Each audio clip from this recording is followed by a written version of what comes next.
तुम्हाला हे चमचमीत भरीत दिसत असेल तर हे आपण वांग्याचं नाही केलेलं आहे, तर हे गिलक्यापासून आपण केलेलं आहे, तेही खानदेशी पद्धतीने अगदी मऊसूत असं भरीत आहे हे। नमस्कार मैत्रिणींनो, स्वागत आहे तुमचं पुष्पा पाटील किचनमध्ये।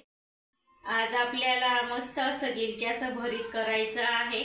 असं ही गिलक्याची भाजी खायला कोणी बघत नाही, तर असं वेगळं काहीतरी केलं ना तर म्हणजे सर्वजण आवडीने खातात आणि भरीत म्हणजे एक नंबर चवीला लागतं, तेही आपल्याला खानदेशी पद्धतीने करायचं आहे।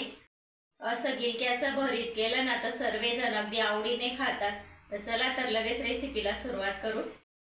गिलक्याचं भरीत करण्यासाठी मी इथे गिलके घेतलेले आहेत, पाव किलो गिलके आहेत हे। गिलके जरी दिसायला मोठे दिसत असले ना तरी हे खूपच छान असे आहेत, अगदी कोवळे गिलके आहेत। अगदी म्हणजे असे कडक नाही घ्यायचे, मस्त असे मऊ गिलके घ्यायचे घेताना। तर आता ह्या गिलक्यांचं आपल्याला मागचं पुढचं असं देठ कापून काढायचं आहे। हे दोघं, हा पुढे जरा कडक भाग असतो तो जरा जास्त काढायचा आहे, पुढचं टोक असं हे बघा एकदम पांढरं शुभ्र असं निघालेलं आहे। तसंच हे सुद्धा टोक कापून घ्यायचं आहे। सर्व गिलक्यांचे देठ कापून घेतलेले आहेत। आता त्यातून एक गिलकं घ्यायचं आहे आणि असं बारीक असं फोडींमध्ये आपल्याला चिरून घ्यायचं आहे गिलकं। बघा किती छान असं निघालेलं, एकदम कोवळं असं गिलकं आहे। तर याला आता आपण बारीक फोडींमध्ये कापून घेऊ।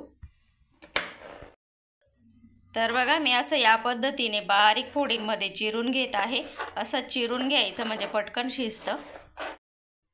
सर्व गिलके मी असे बारीक फोडींमध्ये कापून घेतलेले आहेत। इकडे आता गॅसवर कढई ठेवलेली आहे। कढई गरम झाली, तेल घालून घ्यायचं आहे थोडंसं। कापून घेतलेल्या गिलक्याच्या फोडी आता कढईमध्ये घालून घ्यायच्या आहेत। गिलक्याच्या सर्व फोडी घालून घेतल्या, आता मिक्स करून घेऊ व्यवस्थित। 2 मिनिट आपल्याला या फोडी छान अशा तेलामध्ये परतवून घ्यायच्या आहेत। 2 मिनिटं गिलके छान परतले गेले आणि थोडंसं असं पाणी सुटायला लागलेलं आहे।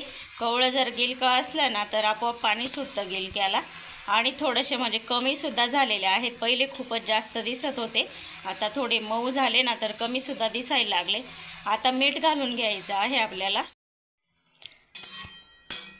फक्त आता आपल्याला गिलक्याला लागेल ना तेवढंच मीठ घालायचं आहे, बाकीचं मीठ आपण नंतर घालू। मीठ घातल्याने अजून गिलक्याला छान असं पाणी सुटतं आणि म्हणजे लवकर शिजतील मग त्या पाण्यामध्ये। वरून आपल्याला पाणी घालायची गरज पडत नाही। आणि जर निब्बर असलं गिलकं तर मग थोडंफार पाणी लागलं तर टाकू शकतात, पण शक्यतो गरज पडतच नाही पाणी टाकायची। आणि पाणी जर घातलं ना गिलकं शिजवताना तर म्हणजे गिलकं असं पांचट लागतं, त्याच्यामुळे शक्यतो पाणी घालायचंच नाही। आता याच्यावरती आपल्याला झाकण ठेवून द्यायचं आहे 2-3 मिनिटासाठी, आणि नंतर अजून चेक करू झाकण उघडून। गॅस मी मीडियम केलेला आहे। 2 ते 3 मिनिटं झालेली आहेत, झाकण काढून बघू आता।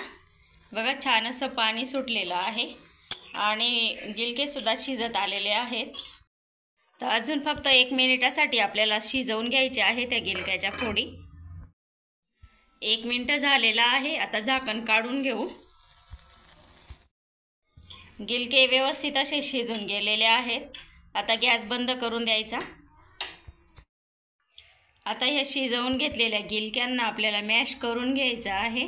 त्यासाठी मी इथे पावभाजीचं मॅशर घेतलेलं आहे, त्याच्याने मॅश करून घ्यायचं व्यवस्थित असं मॅश करून घेतलेलं आहे। अगदी एकजीव झालेला आहे, असंच करून घ्यायचं नेहमी।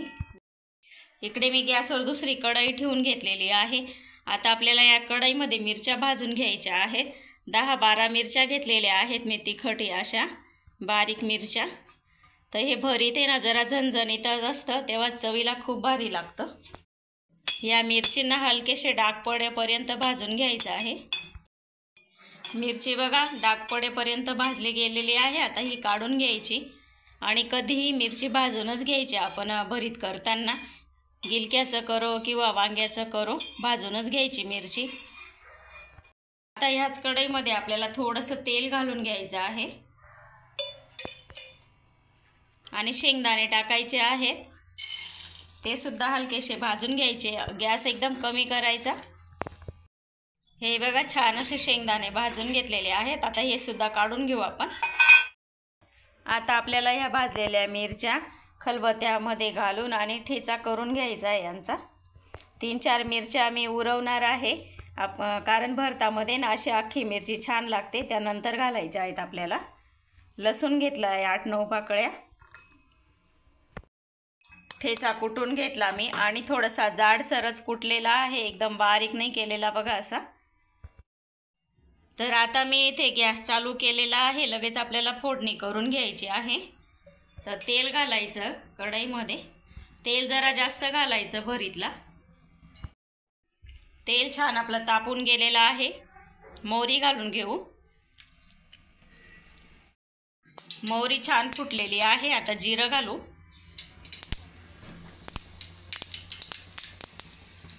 कढीपत्ता घालू। आता आपण जो ठेचा करून घेतलेला आहे तो टाकून घ्यायचा। थोडंसं परतवून घेतलं, जास्त परतवायची गरज नाही, कारण आपण मिरच्या भाजूनच घेतलेल्या आहेत। तर कांद्याची पात घेतलेली आहे मी इथे 1 वाटी। खानदेशी भरीत म्हटलं म्हणजे कांद्याची पात असतेच। पातीला थोडंसं मिक्स करून घेतलेलं आहे। आता आपण ज्या मिरच्या घेतल्या त्या टाकून घ्यायच्या आहेत। इथे मी मेथीची भाजी घेतलेली आहे 1 वाटी, ती सुद्धा घालून घ्यायची आहे। खूप छान लागते या भरीतमध्ये। मेथी मी चिरून नव्हती घेतलेली, अशीच टाकलेली आहे। खूप छान, म्हणजे दिसायला पण छान दिसते आणि दाताखाली पण येते ना, तेव्हा सुद्धा खूप भारी लागते, म्हणून मी अशीच टाकून घेतली।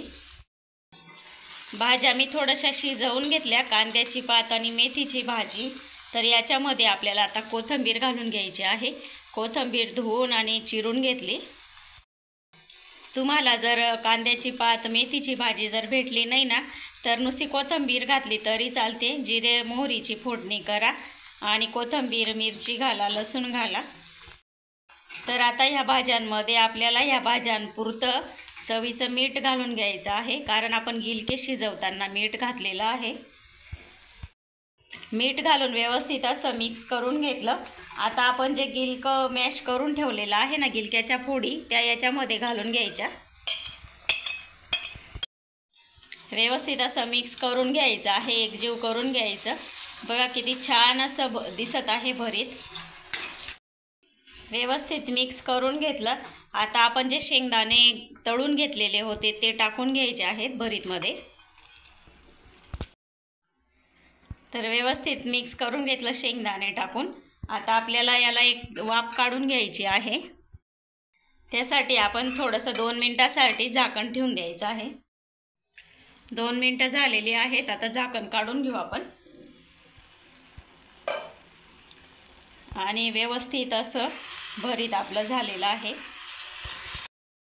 छान दिसायला तर दिसतच आहे, पण म्हणजे इतका सुगंध येत आहे भरीतचा, त्या मेथीच्या भाजीचा, कांद्याच्या पातीचा एकदम छान असा सुगंध येत आहे। झालेलं आहे आपलं मस्त असं चमचमीत गिलक्याचं भरीत। आता लगेच आपण गरमागरम खायला घेऊ। गॅस बंद केलेला आहे। तर बघा किती छान असं आपलं भरीत झालेलं आहे। त्याच्यासोबत मस्त असा ओला पातीचा कांदा, खूपच छान असं जेवण होणार आहे। बाजरीच्या भाकरीसोबत किंवा कळण्याच्या भाकरीसोबत खाल्लं ना तर 1 नंबर डिश आहे ही। तुम्हाला जर ही भरीत रेसिपी आवडली असेल तर रेसिपीला लाईक करा, शेअर करा, सबस्क्राईब करायला विसरू नका। धन्यवाद।